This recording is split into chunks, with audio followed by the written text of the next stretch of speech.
Hi, thanks so much for tuning in to eXXXamine, real and raw conversations about porn and purity. My name is Brittany Delamora, and my guest today really needs no introduction. Her name is Nargis Fakhri. Nargis, did I say you said it right. I'm so proud of you. So, Nargis, tell us who you are and what do you do? So, my name is Nargis Fakhri, and I'm a human. Yes, and that you are. I smile for a living. Where? I am a Bollywood actress, Yes. or I should say I'm an international actress because I've done various films around the world, and that's about it. And you're being so humble about your approach. I mean, you've graced the cover of Vogue. Yeah. What else have you done? Oh, I've probably been on many covers like Cosmo, Vogue, whatever, but I don't think that's the big accomplishment. So, right. But thank you I for. want to go there. I do want to go do. there because I know there's a lot of women who want to be where you are. So, what do you think about like social media and the effect that it has on men and women and teenagers and all of the above nowadays? Oh man, girl. Social media is definitely something that has changed the dynamics between human connection and interaction. And I feel personally it's like kind of ruining relationships. And I'm old school, so I really enjoy meeting people one-on-one or outside somewhere. But I think nowadays people are using, online apps and social media to connect with people. And what about the picture it paints too? Because social media is really, it's your highlight reel. You could be having the worst day ever. Everything is going wrong in your life, but you post a photo from 3 days ago and you're like, oh, hey, just chilling in Beverly Hills, having the time of my life. And it's really this highlight reel. And so I think that then we as humans, we look to these other people's, like we could look at your social media, for example, and go, well, my life doesn't match up to hers because, she's currently in Bali, like doing photo shoots with the monkeys. And, she's living such a lavish and exotic lifestyle. And it just paints this picture that is almost like we set a standard nowadays in our generation that most people can't live up to. Right. And it's so crazy because I guess people who, back in the day before social media or Instagram, whatever, you had models and actors, and that was, our life. People saw us on TV, saw us on magazines, but we know it's just smoke and mirrors. Because I remember working and, you have a whole team putting all this stuff on your face and doing your hair. And then you're doing these shoots and you look amazing. And I remember coming home, taking off my eyelashes, my weave, boob pads, everything. And I'm looking in the mirror, I'm like, who are you? Because even though I know the truth, I also got caught up in like, oh my God, I don't look like that girl on the magazine. Yeah. This is what I look like. So I started feeling bad. So I think it's really sad now because everyone's able to do that, to put a mask on, to show a face that's not the real face. People pretend to be someone they're not on social media, and people fall for it. I'll tell you a story. So when I was working in India, in Bollywood, I didn't have my friends or family around me, and I was just working really hard. And I was so depressed, and I was like, oh my God, I hate my life. What am I doing here? Why am I here? I'm so lonely. This is not fulfilling. And I was looking at Instagram all the time because I was trying to keep up with my friends and other people and then other famous people. And I was telling my manager, I'm like, oh my God, my life sucks. Look at these people, they're having so much fun. I just want to be there with them, or I want to be like this person. And my manager looked at me and she's like, girl, you think Rihanna's page, it looks perfect, but you think she's always happy? And then she started pointing out other celebrities. She's like, look, everyone's in your situation as well. They're feeling the same things. They're just posting something fun. She's like, look at your page. We went out clubbing. You posted a party picture. I know that you were not happy there, but you made everyone else think you're having the time of your life. Yeah. So that really hit me. I was like, whoa, I can't really put too much energy towards looking at people's stuff in that way. So I had to change my thought process. That's so good. And I think it's so necessary to do that because so many women are looking for what you possess. You possess fame, you've graced covers of so many different magazines around the world, like, and women think that they're going to find their happiness in that. You know, I was going to college for broadcasting and journalism, and then I ended up dropping out because I was given the opportunity to do pornography. Oh, wow. And I looked at porn and I go, this is it. Like, I was really doing broadcasting and journalism because although I loved it, I felt like I was going to be noticed. I was going to be seen, that people were going to see me on TV, and that somehow made me better than who I actually was. And so my journey of searching for fame and affirmation and money, it led me to the porn industry. And so that's why I think we definitely have to shut that, like, that standard, that unrealistic standard off, because if you're chasing fame, like, you're not going to find happiness. So do you feel like your fame has brought you happiness, or where is your source of happiness coming from? Oh my gosh, actually, fame, like, I feel like it ruined my soul. I didn't set out to be an actress, but when I experienced fame for the first time, it was in a negative way, unfortunately. And of course, the positive stuff is really nice, and it does give you a boost in your self-esteem, but I realized I can't hold on to that, because when you're famous, it's going to be negative and positive. And you kind of can't put so much into the positivity, because when the negative hits you, it's going to rip you down. So I had to find a way to just back away from all of it and not seek validation in what other people are saying. So I had to remember that I am going to validate myself. Right. And I am enough, and I am a special person, and I'm unlike, we're not the same people. We both are beautiful, we both are talented, but we're different. And I have to look at myself and appreciate and have gratitude for who I am. And that was a huge lesson. That is, because if you live by people's praise, you're going to die by their silence. And yes, girl, when you encounter some fame, people are going to love you one moment and then they want to tear you down the next. Yes, right? Absolutely. So what are some boundaries that you set? Because obviously I didn't have clear boundaries. I knew where I wanted to go in life, and I ended up in the porn industry. What are some boundaries that you've set that have helped you keep your moral compass in line? That's a hard question, because I think it comes from my childhood with the way that my mom raised me, but she didn't do it in the right way. She scared me with a lot of things, with like men and sex and relationships. So I think some stuff comes from her, where like always making sure that, the morals of like sexual interaction or not being nude, like all these little random things came from her and stuck in my head. But then I also think I was a very shy person, so maybe that also played a part too. And then I had a lot of friends that did do things, and I always looked at the result. And so I'm a person that learns by watching other people. I'm not going to make the same mistake that you made. So I'm going to know, hey, this is not the right way to go about things. I always knew that I'm not, like, what am I really hungry for? I'm not going to be that hungry for fame, that I'm going to, do whatever, like pose naked or do certain things or sleep with a director. I mean, I've lost jobs because I didn't do certain things. And that was heartbreaking, because it's like, oh my God, I'm trying to live in a place where I have high standards and boundaries, and it sucks because I got, kicked out more than once. And that hurt, but it still kept me telling myself, you know what, good people or people with the morals and values, you'll win your own way. Maybe it's just not that way. And that's what I held on to, just knowing that, be true to myself. And don't let anyone try to convince me for anything else. And that there's nothing that's worth more than my morals and values. Right. So. And I love that you were able to say no, and that you were willing to lose work, because we've heard a lot of, over the last couple of years, like the Me Too movement, with so many women coming out and saying that they lost jobs because, or that they didn't lose jobs, but that they were forced to sleep with specific directors or producers or whatever it may be, just so that they could get work. And so that's something that you've experienced, but you were able to say no to. No. So why were you able to say no versus maybe another woman just saying, you know what, I'm just going to do it? I think that I didn't put so much value into my job and into wanting that.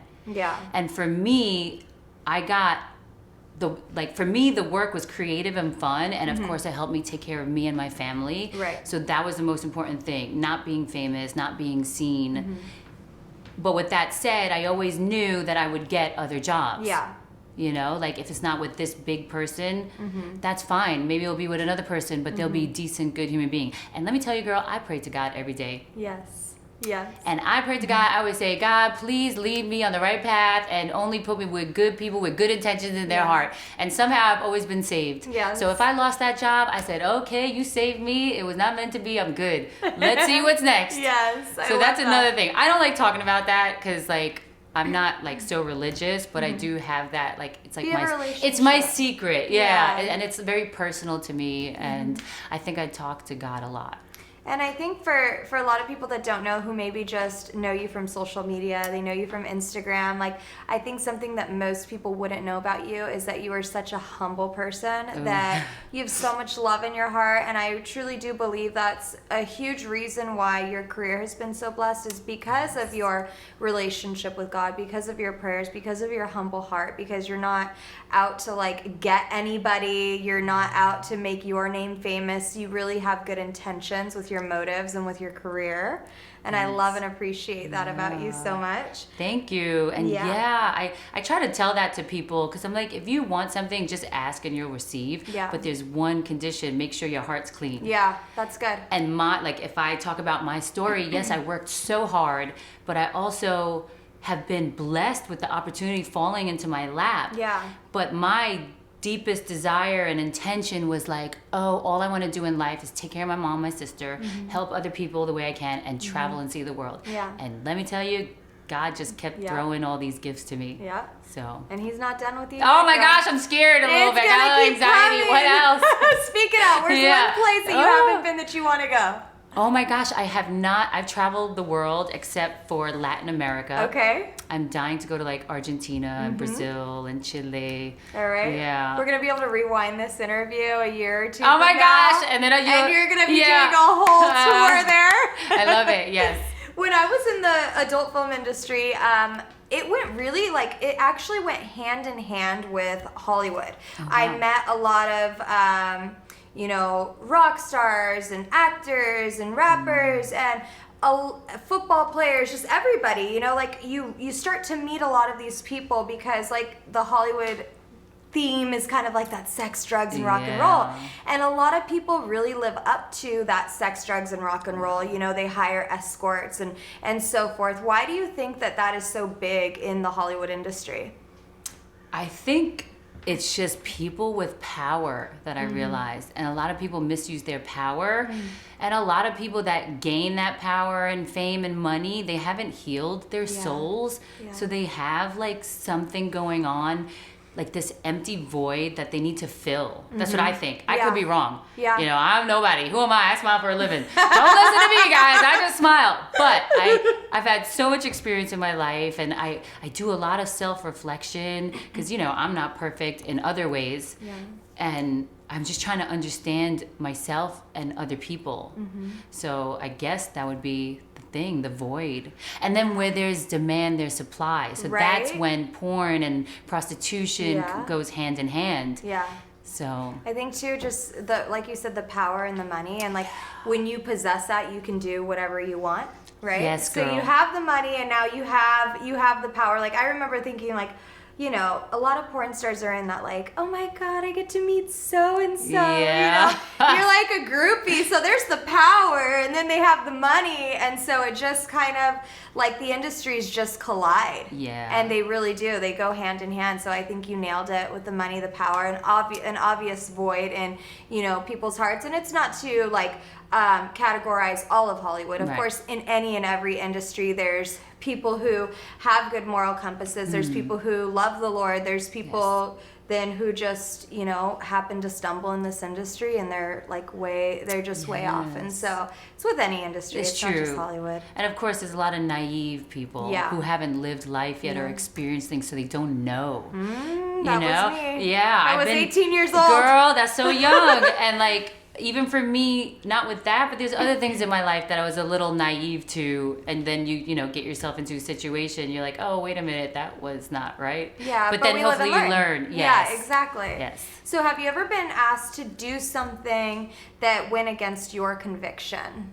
I was really happy to work in Bollywood because they don't do like sex scenes. Yeah. So that made me so happy because I'm like, I am so not into getting naked in front of a camera. Like, I can't do it.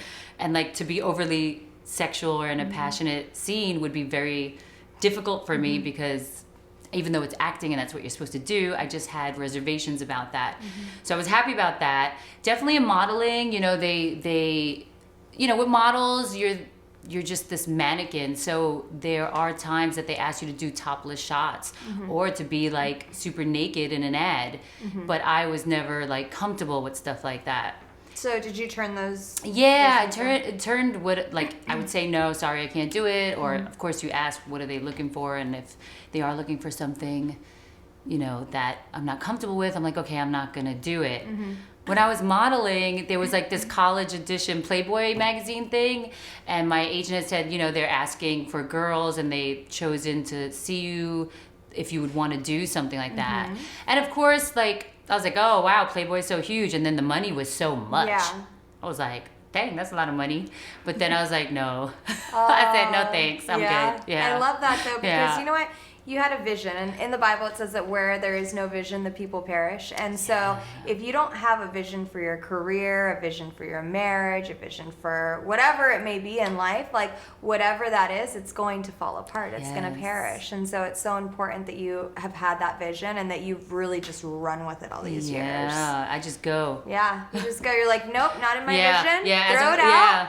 That doesn't fit the vision. And that's where I think so many people fail in life, is that, you know, they don't have a vision for their lives. And so they just start accepting and receiving all these things and doing things that they probably wouldn't have done if they had a vision, because they don't have a vision. I'll tell you something else they don't have. What? Patience. Yeah.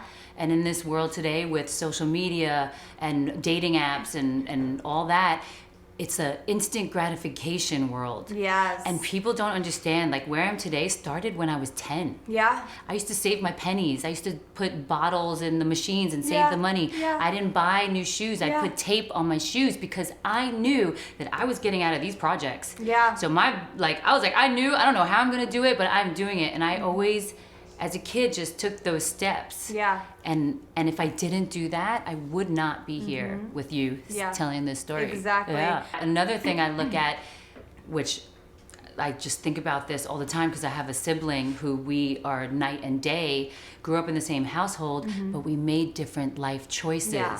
So it's the choice that you have. So say you went towards porn because they offered so much money and excitement. I worked at Taco Bell, Dunkin' Donuts, and cleaned houses. And then of course later bartended or whatever to find ways to make a lot of money as well. Absolutely. Yeah. So it's just the choices, and we have choices. We do. We have choices. Always. No matter, as long as we're breathing, we have a choice to make, 2 choices to make. Exactly. Maybe even 3. I don't know. Yeah, we can make as many choices as we want. So the topic of this is really real and raw conversations about porn and purity. So what do you think? Like, do you think that porn could be harmful, or do you think that it could be helpful to a marriage? I feel for me, porn would hurt the marriage or the relationship, because you're kind of separating yourself from your partner.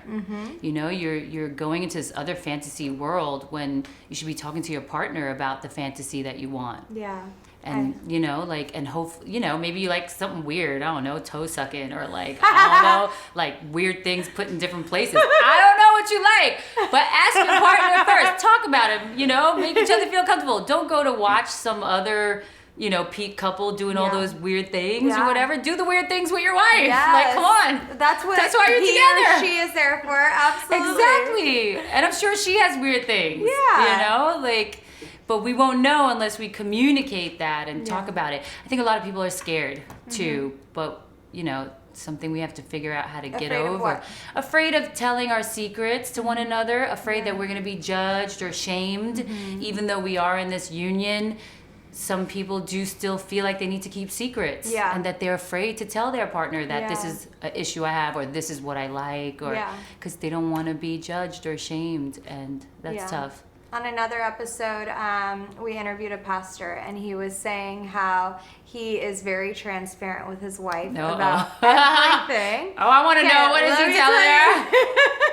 He said that he even goes to the extent of exposing just his simple thought. So if it's like, I'm attracted to this person, he'll open up to her so that they can keep each other accountable. You know, because obviously in life, like, it's about like, you want to protect your marriage, and there's times when, you know, you might find somebody else attractive, and so to be open and to be honest with your partner about that. And obviously I was telling him, like, you have a strong wife, because it takes a lot of strength to be able to hear that and not get offended. You know oh my what gosh, I mean? I think I'd get offended. I know. I would get offended I know. at this moment in my life. My heart would hurt. I could possibly. I mean, it might sting a little bit. Yes, you know? yes. But it's a natural. I mean, you see people, and you're like, you know, you're in a relationship, you're in a marriage, you're like, oh, that person's a little, you know, they're cute.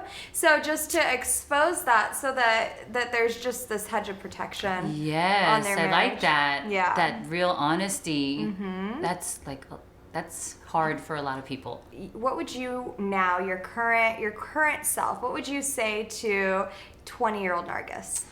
I was so driven to take care of my family, and constantly felt this burden to take care of them, and always forgot to take care of myself.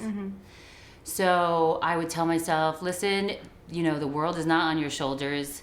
You know, you can't change or save people. Yeah. And you have to learn when to let go, and you have to, I didn't have boundaries back then. Right. So I always felt this heavy weight of like, oh gosh, I gotta take care of my family, So then that drove me towards constantly working and only thinking about work. Like, I didn't care about dudes, friends, relationships. I was working. I need to find the next way to make money. What kind of business am I gonna do? How am I gonna get this? How am I gonna pay for my sister's stuff? How am I gonna take care of my mom's bills? Yeah. And that's a lot of pressure. Yeah, a lot of pressure that I put on myself. And I forgot to build better relationships, which I'm learning now at this very young, youthful age. That it's not fame, it's not money, it's not who you are, what you do. The thing that brings you happiness is the relationships you have with people. That's so how good. you value your friendships, value your family, and make sure that they value you back. Yeah. And so that builds a bond, because you and we have a good time chatting away. We don't have to go nowhere. Nope. We could sit on the corner, have a bottle of cheap wine, and laugh and joke, and that'll be the best night ever. Yeah. Better than any night on the red carpet or some fancy party. So in your young years of existence, in your young years, 2 years ago, what have you learned about sex and intimacy? Is there a difference? Woo, girl! I learned so much. Well, I really do feel that we learn through our relationships, because people reflect things about us, like things we don't like about people. So Sometimes good. we find it in us, or we learn what we don't like or do like. So I think relationships are important. There's a way to go about getting a relationship. And if you don't use that like guideline, you're gonna end up in a relationship that probably you don't want to be in, because you didn't follow the guideline and take the time to get to know the person. Yeah. And when you take the time to get to know someone and not have sex with them so fast, you're building emotional intimacy. Yes. And then through that, you're able to see the red flags. It's harder to learn them though when you're having sex with them. Yes, because you can't get away. Because once you sleep with a man, your soul is intertwined with that man. Yeah. Whether he's good or bad, you're bonded. With my relationship with my husband, he's the first man I ever did this with, but I waited until marriage to have sex with him. I love you. Before, it wasn't easy, but No. it's possible with God. But before him, I was intimate with all of my exes, and there were times, like, I always call it the 3-year mark, because in both of my long-term relationships before my husband, it was like, well, it's the 1-year mark, sorry. So at about a year to a year and a half, I knew this person is no good for me. But for some reason, I stayed with both of them for an extra year and a half. And I'm like, what are you doing to yourself? But it's because you start to reason and you start to justify, right? Yes. But if you're not having sex with that person, it's like, it's a little bit easier to just cut them off. Yes. You know what I mean? And Absolutely. it's like, with my husband, I got to know his mind. I got to know his heart. And I was able to fall in love with him for who he is because we didn't bring like that sexual intimacy into our relationship. We wanted it, but we wanted to honor God. We wanted to wait. And we wanted to have that kind of a testimony that we could share with people. Because honestly, I'm so glad that I waited with him. Because with my 2 exes, girl, I was lost in the sauce, as they say. Girl, I feel you. And then you're like, what am I doing with this person? He's an idiot, but I can't leave, right? I'm sweating from this conversation. Girl, yes. Yeah. Yes. And I know a lot of people out there, they're not gonna be like, oh my God, I'm not waiting till I get married. Was she crazy? Right. And I have the best advice that my therapist told me. She goes, it has to be 10 dates before any penis revelation. I was like, what you talking about, girl? She's like, 10 dates. I was like, yeah, I mean, I go on 10 dates. She's like, girl, not 10 dates in a row. Yeah. She's like, you have to spread it out like a date a week. Steve Harvey, I read his book, Act Like a Lady, Think Like a Man. He says 90 days. 90 days. I really appreciated the marriage thing because I'm telling you, girl, after a year to a year and a half, that's when I knew they're not the one. Yeah. But because I was already sleeping with them, I was living with them, I was like crazy. this with them. Yeah, and it was just impossible. Totally. Yeah. I wish more people would take the opportunity to slow down. Yeah. That would help to lessen the heartbreak. Because let me tell you, heartbreak is so painful. Yeah. You know, like literally physically painful. Well, Nargis, thank you so much for being a part of this interview today. I love you with all my heart, and I'm just blessed and honored by your presence today. You've been amazing. Thank you so much.